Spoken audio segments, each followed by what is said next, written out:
Professor Dr. Dirk Baecker is a sociologist and holds senior professorship for organization theory and theory of society at Zeppelin University in Friedrichshafen at Lake Constance.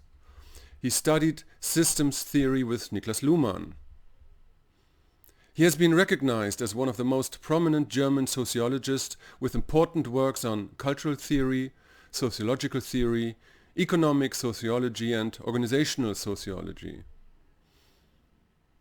He is the author of numerous books including KATJEKTE, published at Merve.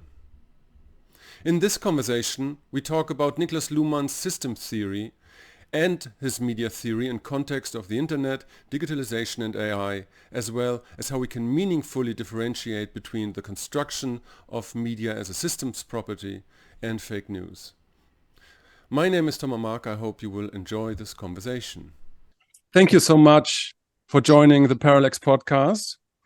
Very nice to have you. Thank you so much. So to start off very easily, I think in his last book of Luhmann, The Reality of Mass Media, his very first sentence was, everything that we know about the world, we know through mass media. So, and the question is if that's still true in the internet age and digitalization, AI, or is it supposed to be everything that we believe to know, we know through mass media? Well, you know that he added another sentence which said, unluckily enough, I cannot read in any newspaper whether I already watered my flowers on the terrace of my house or not. So there's a lot of private and immediate life circumstances of anybody of us, which will never make the way into any mass media. And that's a very important message for him, because one of the few ways to really have a control of what we would like to know and believe when reading a newspaper, when looking at mass media, consists in having a firm knowledge of our immediate life circumstances as well, so as to be able to judge the question, is it plausible or not? Even if I don't see in my entourage whether a message about the Ukraine war can be true or false, I have a certain feeling for what might be true and what not. It can be very, very erroneous. It can be very false. But without that possibility to link back to my own life, I would be completely lost when looking at mass media. That's one part of the answer. The other part of the answer is Luhmann, of course, looked at TV stations, at newspapers. He didn't look exactly at the internet. He knew about that, but when he wrote this book, which was in �89, of course, the internet didn't exist in the way we have it now. It just started having some newspapers, some news groups and things like that. The World Wide Web didn't exist at all. So the question is all that what we experience with social media exactly a part of mass media or not? And right. Of course, sociologists, you can imagine, will be able to discuss hours about the definition of social media. If you say that mass media consists in a broad channel communication, having few senders and lots of receivers, then a part of this definition applies to social media, because there are lots of receivers, but there are also lots of senders. So it's a new kind of mass media, which isn't exactly fitting this Einbahnstraßenmodell, this model of one-way model of mass communication, but still it is mass communication. And the most important aspect about any mass communication, that we cannot control what we are reading or looking at or listening to by having an imminent evidence of it, fits to both those old school mass media and the new social media. So I think, yes, Luhmann still is right when saying what you just quoted. Right, because that what comes to mind is, of course, that we all as far as I remember and I understand, he conceptualized media as a system that in an autopoietic process kind of created the news circle that we know.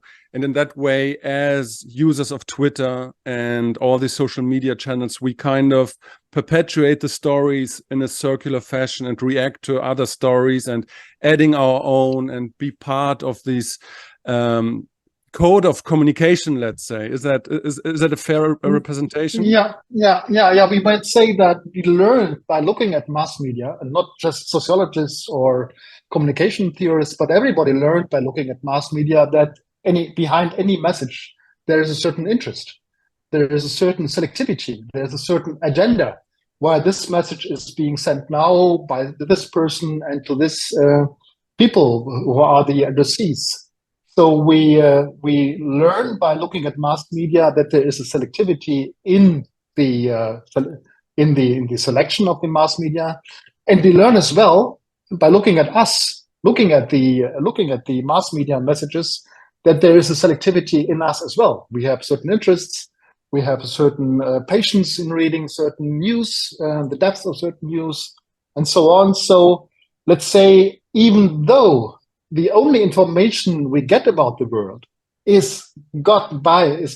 get by these mass media, we know that there is a certain falsity, a certain well done mistrust in these mass media embedded, because there's selectivity on the sender side and there's selectivity on the receiver side.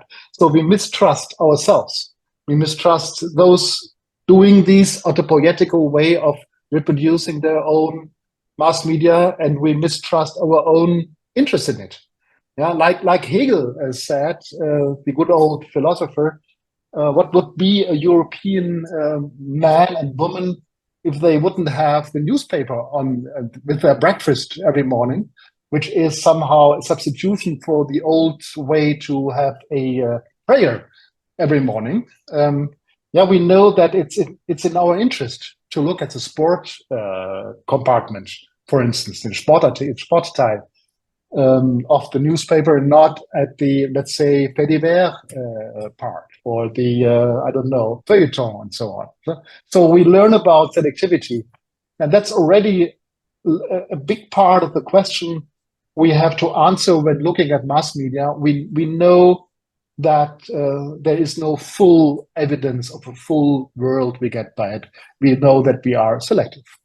Right. And so, I mean, from your point of view, is Luhmann's theory about mass media in this digital age is still valid, and it's still current and contemporary? It's still applicable to the new media, or what would he have made out of, you know, this phenomenon? Because you already pointed to it. I think the book came out in 95, 94, finally, and the internet was still not at that point where it is today. And so I wonder if that's still applicable, and the theory of Luhmann. Well, Luhmann would have added the question, what is attractive for so many new types of senders, to go into this kind of mass media as well? Who is participating as a prosumer, as somebody who is consuming and producing messages in social media? And this question he couldn't ask, because there has been no idea of this possibly happening at some day. Of course, we know that Bertolt Brecht in the 20s already wrote a wonderful paper about the revolutionary medium of broadcasting, and he imagined that broadcasting in the 20s would be a medium which enabled everybody to go around with a microphone in his or her hands and send whatever they would want to send to whomever would be prepared to receive it. But this was a communist, anarchist, very revolutionary idea about broadcasting, which never happened, not in this way. And we have other models. For instance, Carl Schmitt once wrote about a tribe which he called Buribunken, the Buribunken in the year 95 something, where he said, imagine a world where everybody is doing his or her diary and everybody is able to read everybody's diaries. Yeah? So already we had this idea of everybody communicating with everybody. Right. But it only happened with the World Wide Web. And Luhmann would have been in the situation to add this strange urge to bring anything which is crossing your mind to a channel whatsoever, to let an anonymous mass of people participate in enjoying what you want to tell them. But he would have to have would have to add this to his thinking about mass media, and he couldn't do that because it didn't happen already. Right. This would be a new point. Right. So, So you alluded already to this. So I think one of the core concepts is, autopoiesis. And still, after all these years where I read the books of Luhmann and Glasersfeld and Maturin, that's what still one of the most powerful ideas that we have and can apply to different kinds of systems. So the question is, is there some development in systems theory that kind of applies autopoiesis to the internet? Are there new theories after Luhmann that kind of try to model what's going on? That you alluded to this, we are senders and receivers, and we are in this kind of dialectical field with each other. So is there some study of this phenomenon? Well, let's say there are new complications which appeared, empirical complications and theoretical complications. Possibly two empirical complications are first that the communication in the internet and the communication with AI algorithms these days is presenting us with the situation that not only human beings participate in social communication, but machines, algorithms participate in communication as well. They don't have already the self-referential, let's say, consciousness, which we attribute to human beings, but somehow it's imaginable that they will be developing such a self-referential consciousness. And somehow we already are able to observe that people are talking to algorithms, are asking algorithms what they have to tell them, are using data of all kinds to enrich their communication. And that's why Elena Esposito, for instance, is writing papers and a book about the so-called virtual communication. A virtual communication which is still autopoietic, which is still mainly instilled or motivated or produced by human beings, but is taking account of algorithms and data of all kinds. That's a new development, an empirical new development. Another one is that as already Luhmann became a little bit doubtful about the destiny of functional differentiation, the destiny of the world society, being so to speak, the newest way to autopoietically self-reproduce society. We talked about the importance of inclusion and exclusion as a possible supercode in the world society, excluding more and more people from the more complex systems of society. And there is Rudolf Stichweh, working at the Bonn University, who is doing lots of works for the last 20 years or 30 years already about the stranger as a figure describing how global and how reachable this global society still is. How many people do we exclude for good from our complex ways to do politics, to do economics, to do art, to do education, and so on? How many people and how do we include in this way to have a democratic, a lawful, a, let's say, enlightened society? So the perspective on world society, which Luhmann has, or which Luhmann started to give up in the very last 2 years of his life, became much more precarious, much more uncertain in these days. And Rudolf Stichler is one of those who's looking in the question whether we can still speak of a modern society consisting of a functional differentiation of this society and enabling, in principle, everybody among the population of the world to participate.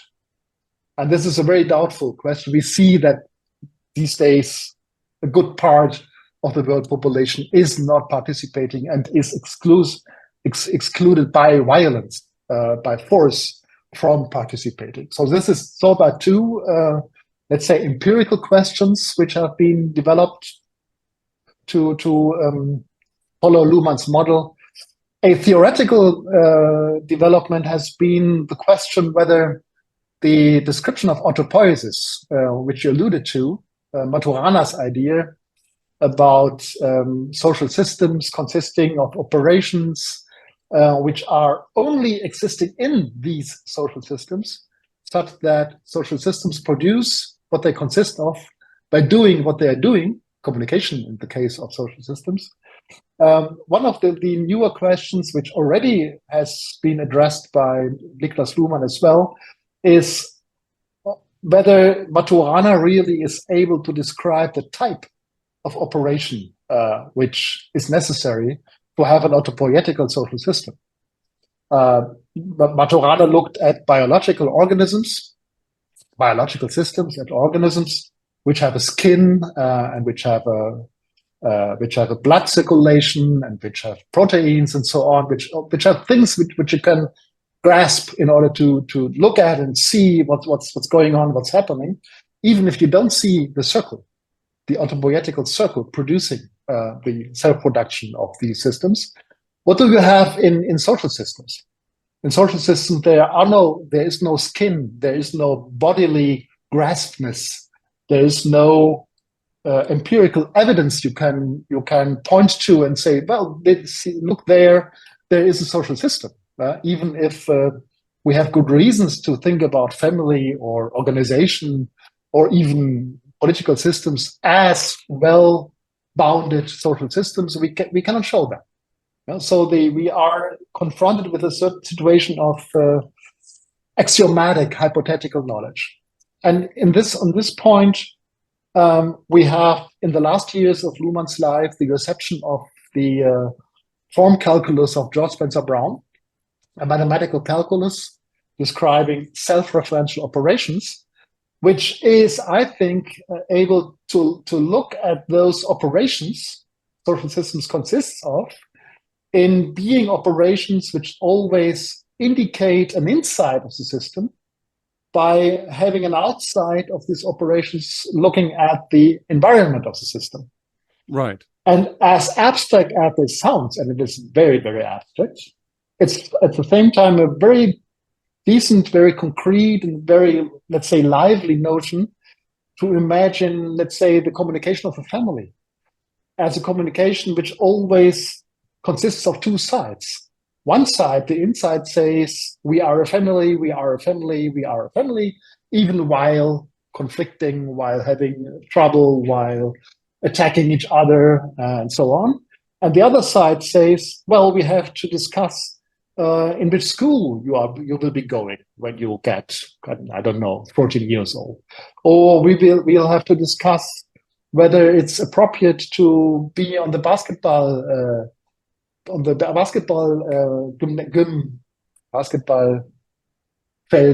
field Yes. Mm-hmm. after 10 o'clock in the evening when it's already dark. We have an inside, which is self-referential, and an outside, which is other-referential. And we go very intensely in this situation to develop further Luhmann's ideas on autopoiesis and self-referential communication.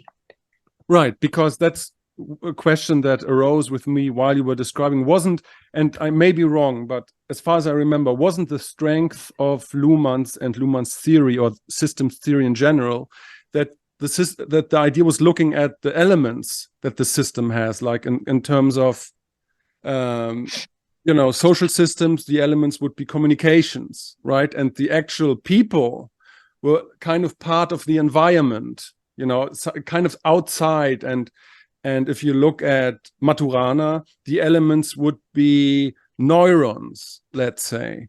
But the same self-organizing principle was at play, namely that there's a process that creates the elements that are necessary to create the process in the first place. So that was the idea, and that was why I think the physician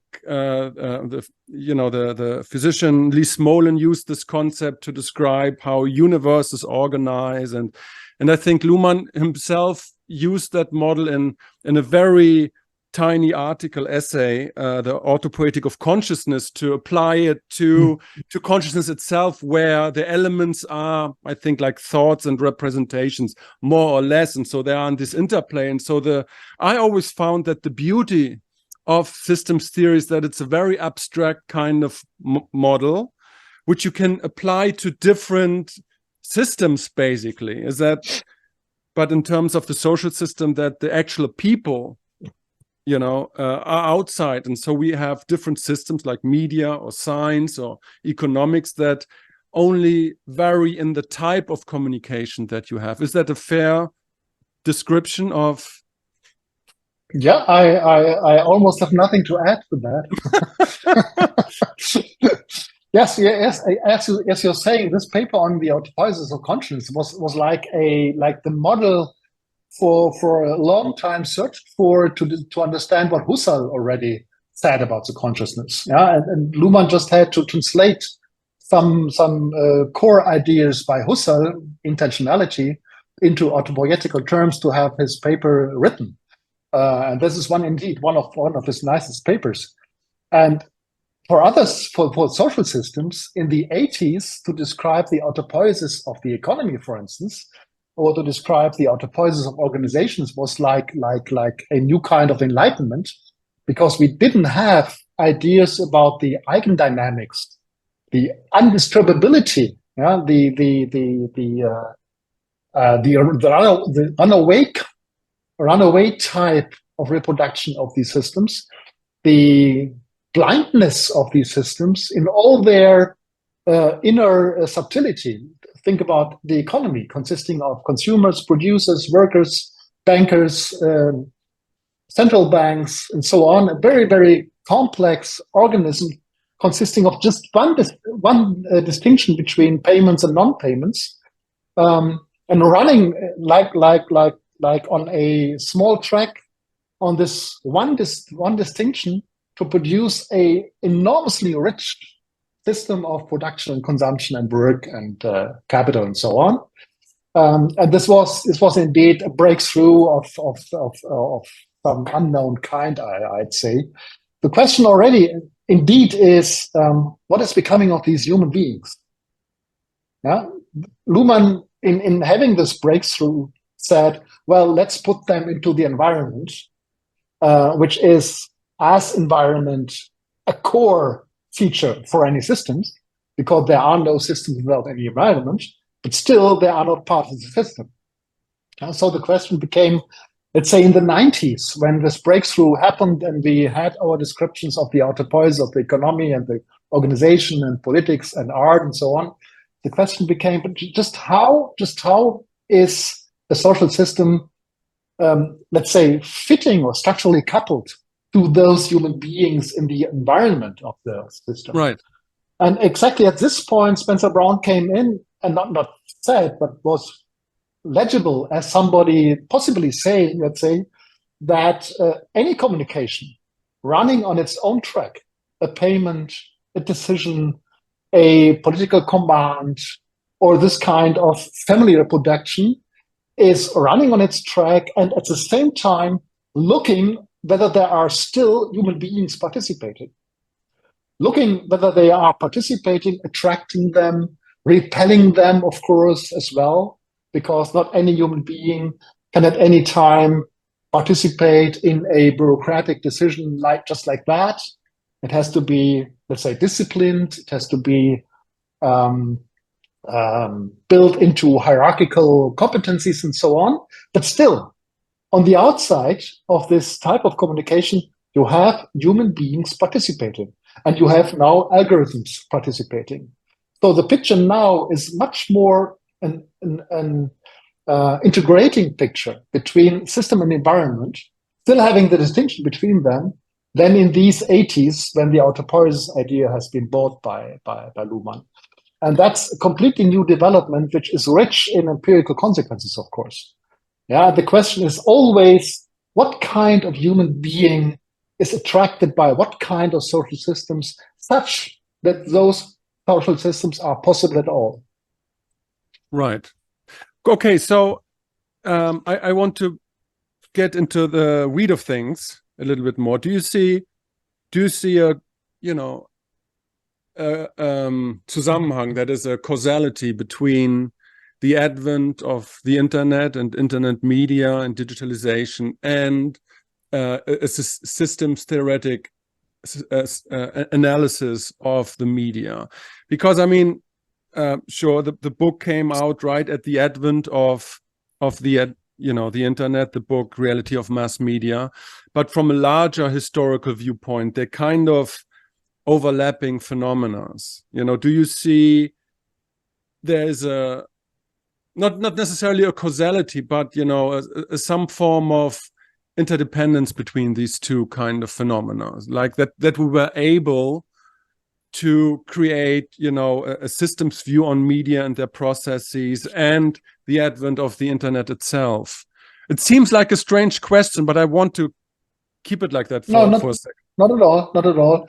There are certainly those connections, but they start way earlier. First of all, systems theory wouldn't exist without the advent of the computer.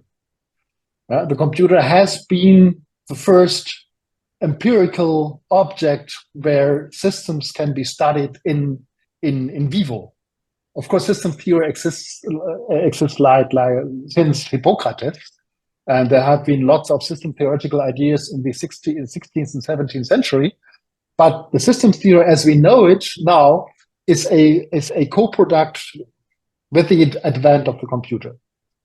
Luhmann himself in the 60s started doing his research on organizations, on administrations, by looking at both the theoretical ways to formalize decisions on one side, and at computers appearing in the 60s in order to automatize administrations on the other side. And one of his earliest book in 1963 or 4, already asked why computers won't be able or will be able to do a kind of connectivity between decisions, like legal studies, like juridical bureaucratic routines already managed. And he wasn't very sure about whether there would be a relationship of substitutions between these two kinds of doing decisions, or a kind of competition, or what else. And one idea to describe, or one possibility to describe, his interest for a theory of society. He started as a theorist of administration, right. tout court. Then he switched in the let's say 66, 67, he switched all of a sudden into the development of theory of society. One possibility to describe this is that he discovered that those two completely different but somehow comparable logics of the computer of the 60s on the one side, and the logic of administration asked for a, let's say, more abstract, more general logic of doing communication, of having communication, which was that of the society. And then he lost completely for 20 or 30 years, he lost the computer out of his view. And it reappeared when he did his organization studies in the late 80s, early 90s. And as you possibly know, in his very last book on the society of the society, Die Gesellschaft der Gesellschaft, translated as The Theory of Society, he had this nice formulation of the computer as a Unbestimmtheitsstelle, a position of indeterminacy in his own theory, saying that, well, there's a new kind of logic appearing, that the new kind of connectivity of communication, of producing memory of communication, of participating in communication appearing. And I don't exactly know, my wording, I don't exactly know how far this will change my whole theory, a position of indeterminacy. Yeah? And he looked at the computer, for instance, at the screen, in saying, well, that's a strange thing you're looking at. The screen is something like we know these times only from religion, where you have in any church a surface of, let's say, sacred things, which hints to a depth of godly, divine things, which is not graspable. The screen of the computer is like this religious surface, this sacred surface, hiding a depth where something is happening which human beings cannot control. And he had these images, these metaphors, to describe what was appearing as a computer on the plane of human beings, in order to describe this, to motivate this position of indeterminacy. And this means that I'd say the core ideas of a theory are, from the beginning, compatriots to the appearance of the computer. The development of the theory has something to do with the appearance of the World Wide Web, the internet, because the moment when anybody could start to participate in this type of electronic communication, of course, for sociologists, is a core moment, such that the whole Luhmann theory, without electrification, without the existence of a computer, of data communication of all kind, wouldn't exist. And that's a strange thing to say, so to speak, because he is no technocrat.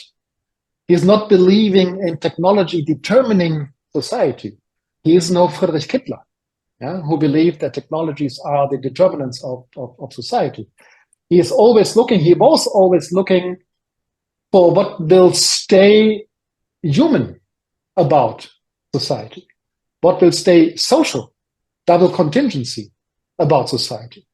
Yeah, he looked at the question, how will we be able to embed the computer, the internet, and algorithms in that kind of social communication of society, which we know as a modern one. That's super interesting. So let's stay on this point of uncertainty that you mentioned a little bit, because what comes to mind looking at the whole phenomenon of media is that there was happening a phase shift or a paradigm shift, because the let's say modern idea of media reporting the news of the world as an objective thing, that suddenly ended with the advent of the internet. And the strange thing, because we all have this feeling that we know, because there was also, people that kind of exposed the government, that they're not always telling the truth, and that the media is not always telling the truth, let's say, in regard of the Vietnam War or the Iraq War with the WMDs, and the list goes on. And so it's like a little bit shifty, and suddenly there's a new paradigm. We know also through Noam Chomsky's the propaganda model, and all these kinds of theorists, that it's not about the news of the world anymore. There's a constructive aspect to it. And I wonder if that's maybe the first question, if this aspect of uncertainty at this point has something to do with that. And on the other side, the second question would be if because what happens is when the big media, the big established media try to go into the internet with the internet sites, that they try working and living off of their old paradigm as if they're reporting the news, although everybody knows that's not true anymore. And so there's a kind of tension there, that because, as Luhmann famously said, the big media, they can't process the aspect of their own construction within the media. It's impossible for the New York Times to say, oh no, we select the news while reporting about what Bush is, or Biden, or whoever is president is up to. So there's like a tension there, and I wonder how you would frame this, how you would approach that. Well, you know that there is a tendency to speak of our actual or our contemporaneous society as society 2.0. Somehow suggesting that before the advent of the internet, we lived in a natural world, and ever since we live in a medialized world. And that, of course, is complete nonsense in the view of Luhmann and other sociologists or media theorists, because let's say the true breakdown of any possibility to believe in a natural world appeared when language appeared, when the first words were spoken. Because the first words being spoken some 40 or 50,000 years ago enabled human beings to lie, and enabled you and forced human beings to look at any word being spoken as a possible lie. So human beings catapulted themselves into a world of mistrust, which of course was the basis for the invention of the necessity and of possibility of trust. You had to have signs of trust in order to put your mistrust aside. This happens since we are engaged in language. Yeah, you can look at both of us and look at what we're talking about and ask what is a lie and what are not lies about that what we are saying. Of course, we are only telling the truth. We are obliged to do some. We are obliged to look at let's say scientific models. Yeah, both of us. But nevertheless, anybody listening to us might say, well, I believe that and I don't believe that, and that was an interesting idea and that was some very crazy idea and so on. So no, we are used to look, as we said right from the beginning, we are used to look at our selectivity. So it's nothing new about the mass media. Now the question just is how fast are certain mechanisms to produce fake news becoming with this new internet world? How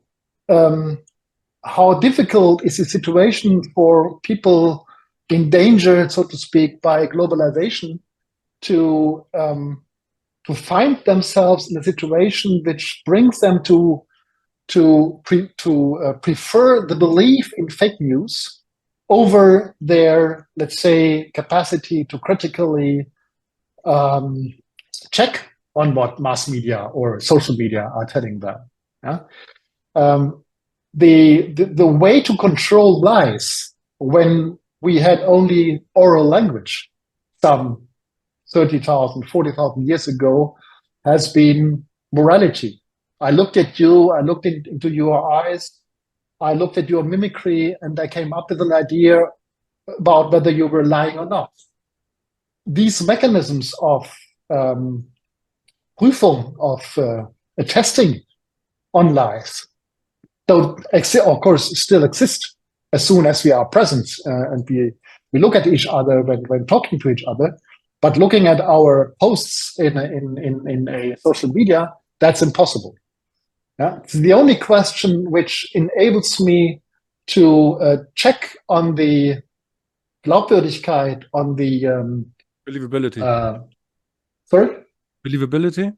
Thank you. Believability of a message is the question, would I like to believe it? Yeah? Would it help me to believe it? That's very strange. Yeah. When did we ever ask ourselves our own preparedness to believe something in order to judge on the possible truth of something? We believed some centuries ago in objectivity. We never believed in our emotional motivation to be prepared to believe. And that completely changed. Right. But still, I'm old enough to remember my parents in the 80s watching one of the 3 news channels, the German ones, ARD, ZDF, NDR, to get the news at 8 o'clock at evening, be it about Chancellor Kohl or Genscher, about whatever. And it was a matter of fact, as it was presented. And that was, no, I know the analysis that it wasn't, but the way we as a people, maybe me as a child approaching this was like, oh no, that happened the way it was depicted and described in the news. And that changed with the advent of the other channels, and later with media now looking at a news channel. I now have a complete political spectrum. I know, okay, that's more left, that's more right. That's why they frame it this way. That's why they frame it this way. So there's a whole paradigm shift where that happened in the 90s somewhere, where I know it's very selective, and I know that a lot of people know that it's selective. But I never had that feeling, when Genscher was, arguing with the terrorist in Munich, whatever, right? And so there's a heightened awareness about the mechanisms of how media operates, and I think and the selectivity, that is in there. You get what I'm saying? So do you view that there is a paradigm shift in the way we approach media, or do you think maybe I was just too young to understand back then in the 80s that, well, everybody knew back then that it's also constructed? Well, first of all, I have to admit that I'm one of those people preferring a linear television to the screened one, lineares Fernsehen, we are calling this in German. I'm still looking at the news at 8 o'clock in the evening. Right. When I have the time. No, I think what you are possibly forgetting is, in fact, you getting older and you becoming more critical towards the communication which is confronting you. I think it's still very helpful to look at those people in the 80s as much as at us in the 20s, as somehow being desperate for a confirmation of the worldview we have. And I'm talking as well about scholars like myself. I'm desperate trying to find in Datenbanken, in data, what's the word for Datenbank? Data bank. No, yeah, I know. Data banks, yeah. In data banks, I'm still desperate to find things, empirical and theoretical ideas I can use. And I'm incredibly prepared to believe anything which would help me doing my kind of theory and my kind of description of certain phenomena.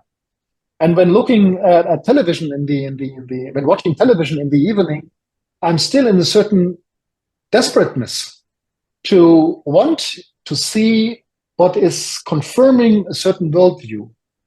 I'm absolutely convinced that people nowadays posting in Facebook or somewhere else their posts are in exactly the same situation of desperately trying to believe what they want to believe, those people in the 80s, which you described, have been as well. So there's no really distinction between them. Right. The only distinction which there is, I think, is that we slowly started to know that we need a critical education on media use. Yeah. That's new. Who talked in the 80s about criticizing media in terms of knowing what medias are doing to you? Nobody did this, only very few scholars. Nowadays, when you go to university, to school, to kindergarten, everybody is in fact telling you what you just said. Well, be prepared. Those mass media are selective, and you have to look at both the possible motives of the sender and your motives as a receiver your intellectual, emotive, and emotional motives to believe what they are telling you. You have to be aware of the selectivity of communication. That's new. But how often does it happen that we are in this awareness? As Right. rarely, I would say, as in the 80s. Not to speak about the 60s. No, but this is indeed a question about media competency, and the question is, should it be part in some form of capacity in our school curriculum as, Heimat- und Sachunterricht in the, what is the English translation for the education about geography and ecology, and which you get normally in the first 5-6 years in school, where you know where you are situated. Yeah. That the question arises: no, should there be an obligatory, media course on, at least some form of aspects of Luhmann or McLuhan, or, as I mentioned, Chomsky's propaganda model, which fairly beautifully also describes how there are different filters between an event and, the interpretation that in the end reaches the consumer. And so, would you advocate for that, for such a course? No.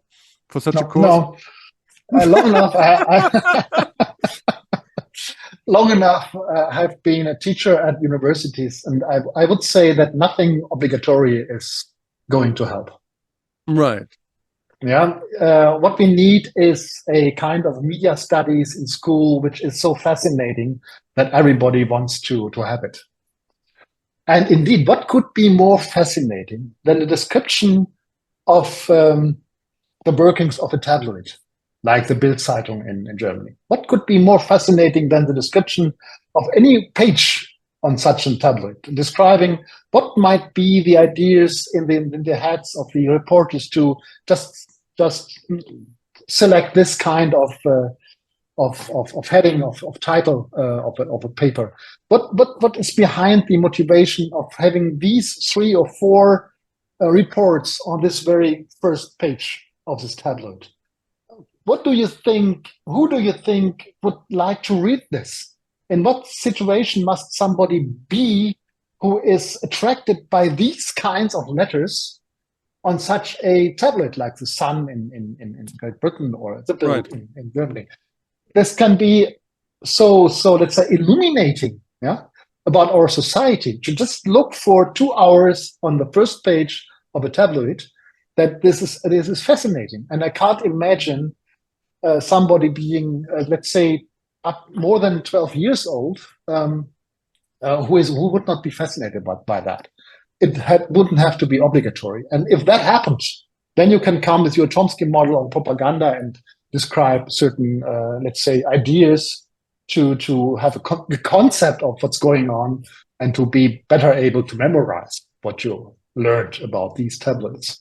Right, but I mean, the big question at the end is, you mean we're talking on the construction, the aspect of construction of media, as an autopoietic system. We talked a little bit about that, and how the system perpetuates itself by selecting certain news. And there's this construction aspect that Luhmann describes very well. But then you have a whole other thing, which is called fake news.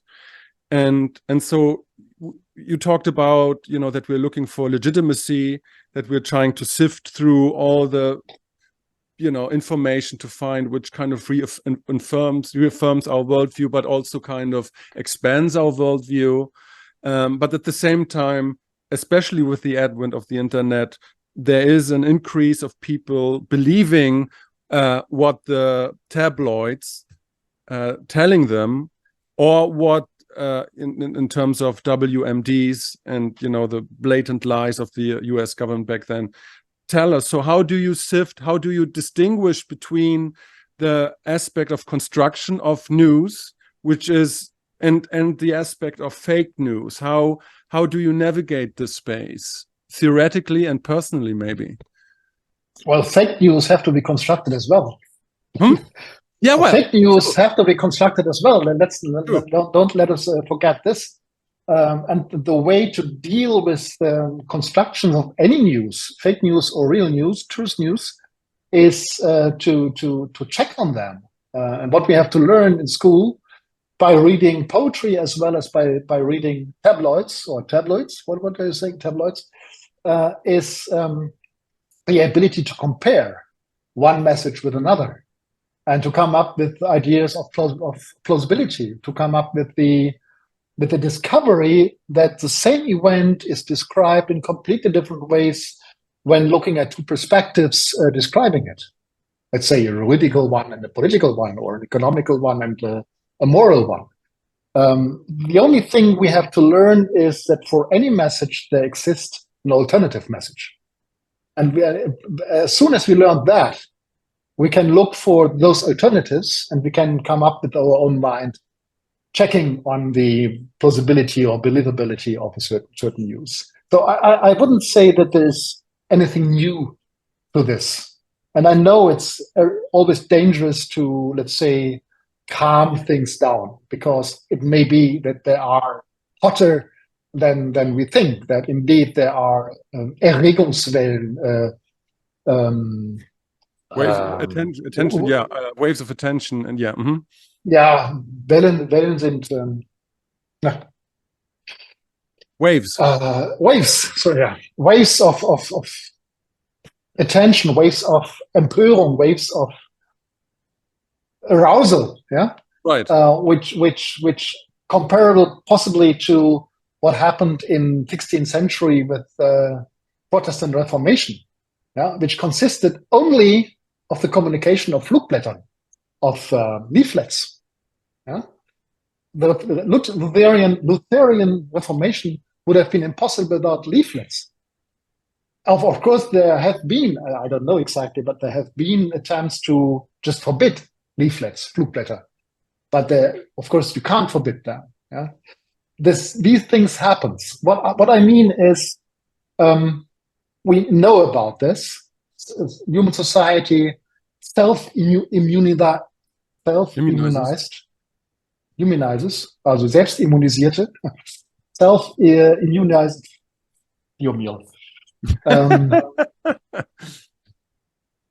self-immunized itself in dealing with absolutely completely different types of lies.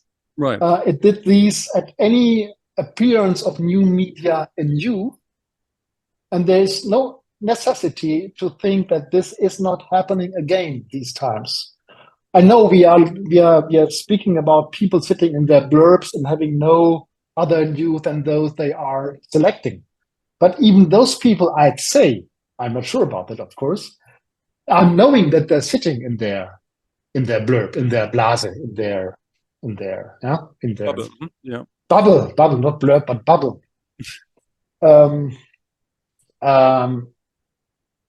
Yeah, but this is true. This is true as much as people were sitting in their bubbles in the times of Reformation or in the times of magic and so on. Yeah.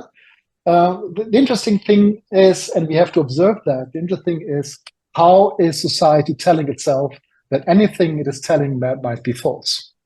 Right.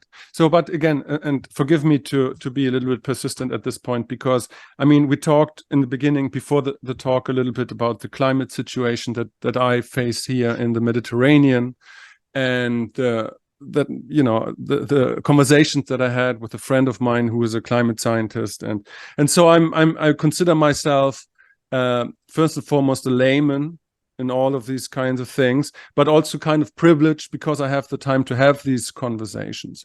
And so, let's say 2 months ago, there was like a paper floating around signed by 100 scientists that there is no climate change. So, and I was having long conversations with my friend about this. And so he was kind of taking the time to describe this idiot, how these people get their funding, and how a paper like this comes about, because I have the time. I have the time to indulge in these kinds of issues, and I'm privileged. I can't expect that everybody, you know, people that work from 9 to 5 with families and other issues, have the time to indulge in these kinds of conversations. And then you have, you know, polls that say that still 35% of people still believe not in climate change.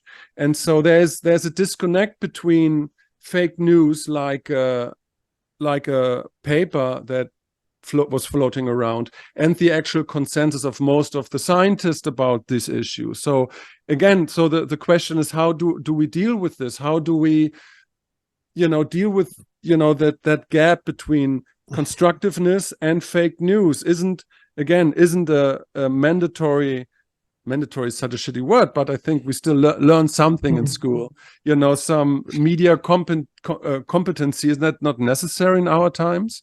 I mean, you already answered that, but I was kind of framing that again in terms of this particular problem. I would never doubt the necessity of media education. And I think that that indeed it would be nice to have a broader knowledge of certain relevant things for everybody. But at the same time, I don't think that everybody has to have a certain kind of knowledge. Right. I think that it's necessary that certain politicians and certain entrepreneurs have a certain knowledge which enable them to better see what they are doing.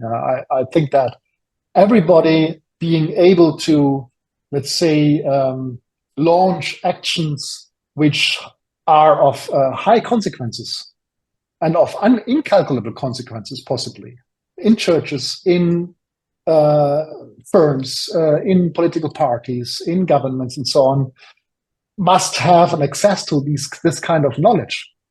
But we can't make sure that they use that access, and there's no way to enforce it. And I wouldn't say there's no problem in having a certain, possibly even a big part of the population in ignorance about certain things. Yeah, who is able to describe electricity? Who is knowing what green Wasserstoff actually is? Yeah, right. I'm not knowing the English word for that right now. Yeah, right. I would have to check it up. So ignorance is somehow not a problem, but possibly even a solution. Yeah, let those 100 climatologists doubting the existence of the climatic catastrophe, the climate catastrophe, are indeed a problem of the financial structure of science. How are they paid? By whom are they paid? The merchants of distrust, the merchant of falseness, they were called in a very nice book by Oreske. That's a problem. How do we control that kind of manipulating scientific truths? But that's part of society. Yeah, we don't live in a society where everybody is looking into the same direction. We are living in a society where everybody is in conflict with almost everybody. And the question is, who is, what kinds of conflicts solved in order to enable us to survive the next 50, 60 years? And that's not answered by theoreticians. That's not answered by sociologists. That's not answered by anybody doing philosophical ideas on the media communication. That's answered by the society itself, by the way it is reproducing. And I firmly believe, like Hegel did, perhaps, for a second time quoting him, I firmly believe that there is a certain reason behind people not believing what others are telling them. Because concerning nothing, we really can't be sure about whatever it may be. So let us have this ignorance. And let's offer any kind of knowledge in any school, in any kindergarten, any university we have, and let's teach people, discuss it, and argue about it, and make up their mind using whatever empirical and theoretical means they have. That's the way to proceed, I think. Professor Baecker, thank you so much for this talk and that you took the time. That was very instructive. Thank you so much. My pleasure. Thank you for your questions. Even though I couldn't answer all, that's the way to proceed. We have to discuss these questions.